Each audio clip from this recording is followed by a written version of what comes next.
Imagine creatures 15 feet tall, troll doll, purple hair swept up, long skinny necks draping in gold jewelry, legs supporting a tiny squat little body, and heads larger than the exercise balls in my room. These are the creatures that I imagined as I was reading Bridge to Terabithia. What is a mix of realistic fiction meets fantasy world. Catherine Patterson in 1978 wrote Bridge to Terabithia. She lives in Vermont with her husband. She has 7 grandchildren, and Mrs. Patterson has written more than 30 books, 16 of which are children's novels.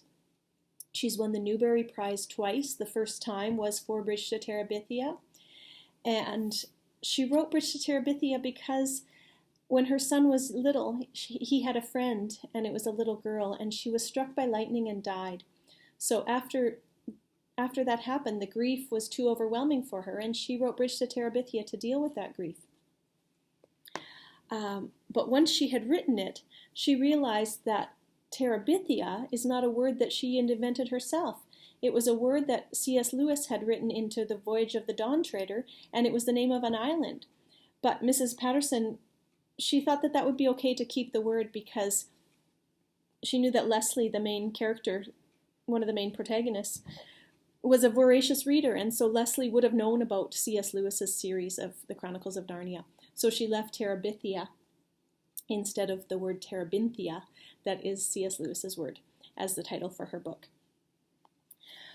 When Mrs. Patterson was just developing her writing skills, she realized that her husband was her biggest supporter and biggest fan.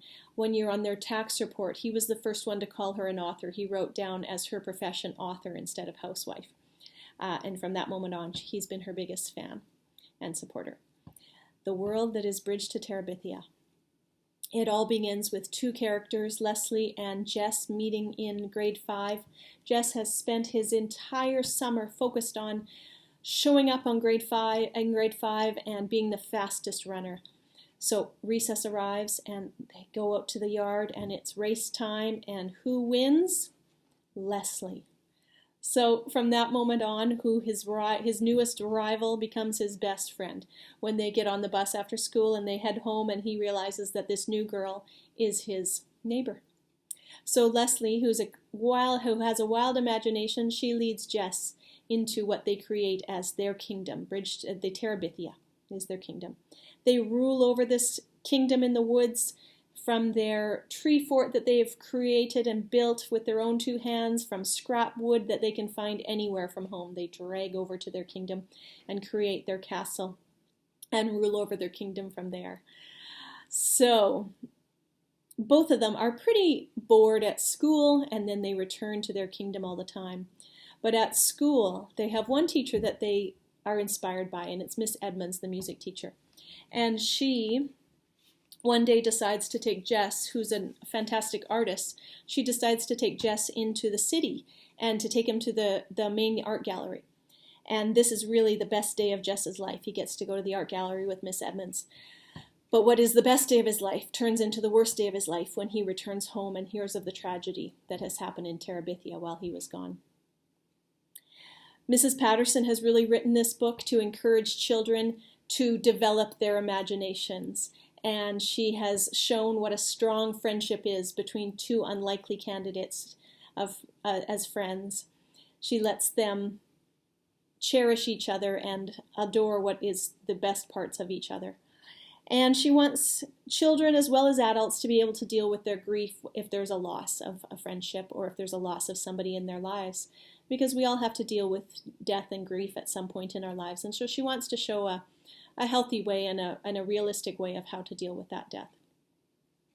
For me, this book is just a shot into my past. I grew up in a small town where I had a forest across the street from me, and I would go and roam free like a free-range chicken in my neighborhood. And as long as we were in the neighborhood, we were fine. So for me, this book of having a forest in their backyard and being out and creating a world for themselves, that was my childhood. So I think that's why it touched my heart so much. I highly recommend Bridge to Terabithia. I think that children nowadays need a little boost to get their imaginations running. And if you can read this book and be touched by it, and maybe it will inspire you to create your own fantasy world and kingdom that you rule over.